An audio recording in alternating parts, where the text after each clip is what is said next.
I had so much fun knocking out an 8-team playoff for 2017 in the situation we currently exist that I thought, why not go back in time? We had a 4-team playoff in 2016, of course, but who would have made the 8-team based on the system that you take the best of the group of 5, you take the 5, all 5 conference champions. You don't have 4 spots, you got 8, so you can take all the conference champions. It makes sense. And then you take some wild cards that make sense as well. And I'm not going to go into details in terms of how you would select those wild cards. I have a few different ideas. I think there are a number of suggestions out there that make sense. Either you go by a committee that selects the best teams, or you can go with a formula. And once I institute my formula scheduling, which you will see at some point, then I think we could objectively select the playoff teams. But here's what we've got for 2016, when, of course, Clemson won the national championship over Alabama. The other 2 playoff teams were Washington and Ohio State, the Buckeyes not winning the Big Ten, and Penn State was snubbed. So here are the seeds. Alabama's number 1. Clemson 2. Remember, the Tide was undefeated. Clemson had the loss to Pitt. Washington at number 3 with the 12-1 record, the loss to USC. Penn State at number 4, the Big Ten champions, but with the 2 losses, they're in the 4th spot.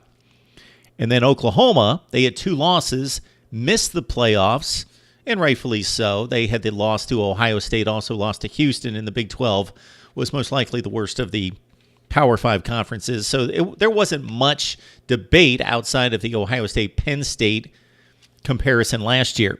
So it's the 5 conference champions, 1 through 5 there. Then at number 6, Ohio State. That makes sense at 11-1 and with a loaded schedule. Number 7, I'm going to elevate the group of 5 to the 7th seed. This is why. Western Michigan, like Central Florida this year, at 13-0.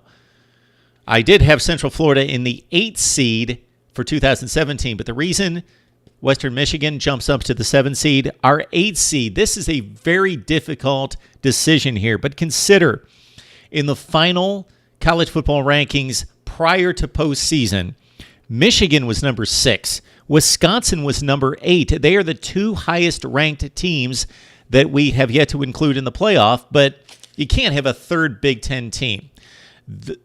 Maybe Michigan or Wisconsin was one of the 8 best teams in the country, but you can't have a 3rd team from one conference if you're going to have wild cards and only have 3 wild cards. Actually, only 2 wild cards with the one group of 5. So Michigan was 6 and Wisconsin 8. So I got to bypass those 2. USC was ranked higher than this team I'm about to mention at number 9. But USC could not win its own division, and this team actually did. Can you guess who would have been the 8th seed in the college football playoffs in 2016? If you take logical thinking like that, can't include another Big Ten team, can't include a team that did not win its division if in the same division as this team. I don't think this was the 8th best team in the country because they then got blasted by Oklahoma State in the Alamo Bowl after getting blasted by Washington in the Pac-12 championship game. But Colorado at 10-3 is our 8th seed. So here's how I believe the playoffs would have played out. Alabama, the 1 seed over Colorado, the 8th seed. Here's my score, 45-9. 4-5 game. Penn State wins a thriller over Oklahoma. Great game. Nittany Lions get it done, 37-35. 3-6 game. Washington, Ohio State. Buckeyes win 23-20. Clemson, Western Michigan. Broncos had a great year.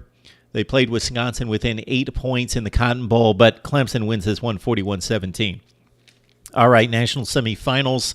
Bama and Penn State, entertaining game. Bama just too much talent on both sides of the ball and the great defense. Beats Penn State and Saquon Barkley 34-20. Semifinal, Clemson, Ohio State, 2016. I think we saw that game. Clemson wins 31-0. No, actually, they don't win 31-0 because, yes, they were the better team and certainly the far better team on that night. But we know if those 2 teams would play 10 times, the scores would be much closer and much different. Clemson is the better team, in my estimation, in 2016. They beat Ohio State in the rematch 27-20. So There you go. We've got another Clemson-Alabama national championship game. And I'm thinking, does the Tide win the rematch?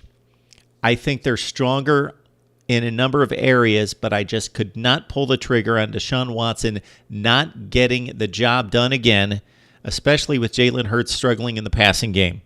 Clemson wins another really good game against Alabama for the 2016 national championship as we replay it in the 8-team format. Clemson 31, Alabama 27. Need to hear from you now. Subscribe to my YouTube channel if this is the first time you've come across Mark Rogers TV. As you can see, we just have fun talking college football. We analyze it. We break it down. We try to do it objectively. Yes, hate me, love me, whatever. Just subscribe because we love to talk college football and we invite you. And regardless of what kind of comments you have and whether you think I'm a genius or an idiot or anything in between, it's probably somewhere in between. Need to hear from you now on Mark Rogers TV.